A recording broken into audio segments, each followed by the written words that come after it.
নমস্কার। সাম্প্রতিককালে ঘটে যাওয়া বর্বরচিত সত্য ঘটনা অবলম্বনে আমার লেখা একটি কবিতা। ওরা আমায় বাঁচতে দিল না। মা, ওরা আমায় বাঁচতে দিল না। আমাকে বড় বড় লাঠি, লোহার রড, বাঁশ দিয়ে সবাই মিলে মেরেছে। আমি হাত জোর করে বলেছি আমি কোনো দোষ করিনি, আমাকে বাঁচান। কিন্তু ওরা আমার কোনো কথা কেউ শোনেনি। আমি মা মা করে তোমাকে কত ডেকেছি, তুমি আমার ডাক শোনোনি। হয়তোবা শুনেছ, কিন্তু তোমারও কিছু করার ছিল না। তুমি হয়তো বুক চাপড়ে শুধু কেঁদেছ।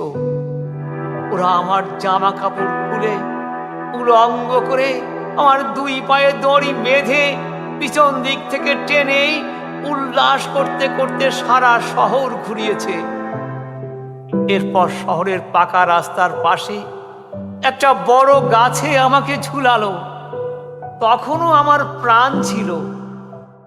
তারপর খড় বিছুলি পেট্রোল দিয়ে আমাকে আগুন ধরিয়ে দিল।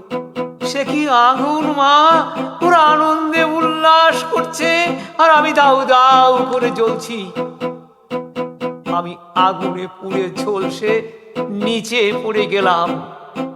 তারপরও ওরা আল্লাহু আকবর বলে চিৎকার করতে করতে বাঁশ লাঠি দিয়ে আমাকে আবারও মারতে শুরু করলো। জানি না মা, আমার অপরাধটা কি।